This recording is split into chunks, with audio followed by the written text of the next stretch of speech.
বেহাল রাস্তায় উল্টে গেল টোটো, গুরুতর আহত হলেন টোটোয় থাকা শিক্ষক শিক্ষিকারা। ঘটনায় বেহাল রাস্তার সংস্কারের দাবি জানিয়েছে এলাকাবাসীরা।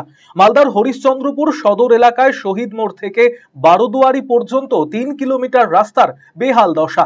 রাস্তা জুড়ে তৈরি হয়েছে বড় বড় গর্ত। বৃষ্টিতে সেই গর্তে জল জমে কার্যত জলাশয়ে পরিণত হয়েছে। প্রতিদিনই রাস্তা দিয়ে যাতায়াত করে অসংখ্য মানুষ। বেহাল এই রাস্তা দিয়ে যাতায়াত করতে গিয়ে দুর্ভোগের মুখে পড়ছে স্থানীয়রা। প্রতিনিয়তই ঘটছে দুর্ঘটনা। এরকম একটি গুরুত্বপূর্ণ রাস্তার সংস্কার নিয়ে প্রশাসনিক আধিকারিক এবং জনপ্রতিনিধিরা নীরব কেন, তা নিয়ে প্রশ্ন তুলেছেন এলাকাবাসীরা।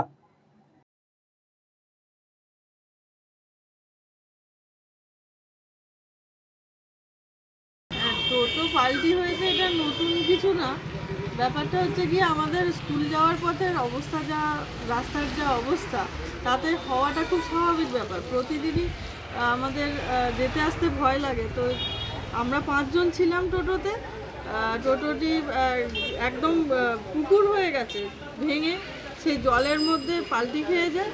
আমি এবং আরেকজন ম্যাডাম, আমার হাতে লেগেছে, হাতে পায়ে কাঁধে লেগেছে। ওই ম্যাডামের মাথায় চোট পেয়েছে, ওনাকে আজকে সিটি স্ক্যান করতে নিয়ে যাওয়া হয়েছে। কী অবস্থা বোঝা যাচ্ছে না। এই অবস্থা। আমাদের এখান থেকে হরিশ্চন্দ্রপুর থেকে বারদুয়ারি যাব, টোটো যেতে চায় না রাস্তার এত খারাপ অবস্থার জন্য। এই ঘটনা ঘটে গেল, আপনারা রাস্তার ছবিও দেখতে পারেন, একদম যা অবস্থা। প্রতিদিনই তো যাতায়াত করতে হয় আপনাদের? প্রতিদিন যাতায়াত করতে হয়। স্কুলে যাওয়ার পথে প্রতিদিনই সমস্যা হয়। বললামই তো, টোটো যেতে পর্যন্ত যায় না, রাস্তা খারাপ বলে। রয়েছেন, ওনাদের কাছে আমি অনুরোধ করব যে রাস্তা দ্রুত যেন সারাই হয়। বড় বড় গাড়ি চলে, বারদুয়ারি জানেনই, বড় গাড়ি চলে, তার সঙ্গে টোটো, অন্যান্য গাড়িতে একদম খানাখন্দে ভর্তি হয়ে গেছে। আজকে টোটো অ্যাক্সিডেন্ট হয়েছে, আমরা পড়ে গিয়ে এরকম চোট পেয়েছি, আরও খারাপ কিছুও হতে পারে। পাল্টি শিক্ষকের টোটো পাল্টি খেয়ে গেছে, বেঁচে গেল অনেক, পাহাড় ভেঙে যেত। বুঝি রাস্তাটা কতদিন ধরে বেহাল হচ্ছে? এটা প্রায় 2 বছর ধরে বেহাল অবস্থায় আছে। এর আগে আমি অ্যাসিস্ট্যান্ট ইঞ্জিনিয়ারকে আমি ধাবা করেছিলাম, সে পালিয়ে গেল এখান থেকে, কাজ বন্ধ করে দিয়ে পালিয়ে গেল। তার এখন পর্যন্ত কোনো সুরাহা করলো না। ভিডিওকে পর্যন্ত জানানো গেল, তাও কোনো সুরাহা করলো না। এখানে সময় সময় পাল্টি খেয়ে যায় টোটোগুলা, কেউ দেখার নাই।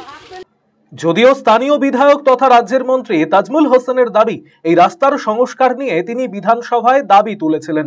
টেন্ডার হয়ে গিয়েছে, দ্রুত শুরু হবে সংস্কারের কাজ। তো সেই টোটোতে পাল্টি খাওয়ার জন্য 2 জন শিক্ষিকা আহত হয়েছে। রাস্তার বেহাল দশা। রাস্তার জন্য পিডব্লিউডি মিনিস্টারকে বলা গেছে, টেন্ডারও হয়ে গেছে, সবকিছু হয়ে গেছে। টেন্ডার সব হয়ে গেছে বারোদুয়ারি রাস্তা। আচ্ছা, মানে হ্যাঁ, বলছি কত টাকা টেন্ডার ধরা হয়েছে? টেন্ডার কত টাকা ওটা ইঞ্জিনিয়াররা বলতে পারবে, কিন্তু টেন্ডার হয়ে গেছে। আমাকে কালকেই বিধানসভায় বলে দিয়েছে টেন্ডার প্রসেস। মানে প্রসেসে আছে, এখনো হয়নি? না, হয়ে গেছে, কাজ আরম্ভ হবে। রায়গঞ্জবাসীদের জন্য সুখবর, যারা দীর্ঘদিন ধরে জয়েন্টের ব্যথা এবং হাড়ের সমস্যায় ভুগছেন, তাদের জন্য রায়গঞ্জ দিশারিতে আসছেন আর.এন. টেকোর হাসপাতালের জয়েন্ট রিপ্লেসমেন্টে ভারত বিখ্যাত অস্থিরোগ বিশেষজ্ঞ doctor Barun Dutta, MD, DNB. এখন থেকে প্রতি মাসের নির্দিষ্ট দিনে ডাক্তারবাবুকে দেখাতে আজই যোগাযোগ করুন দিশারি হেলথ কেয়ার, উকিলপাড়া, রায়গঞ্জ শাখায়। যোগাযোগ করুন 7477785509, 7477785512 এই নম্বরে।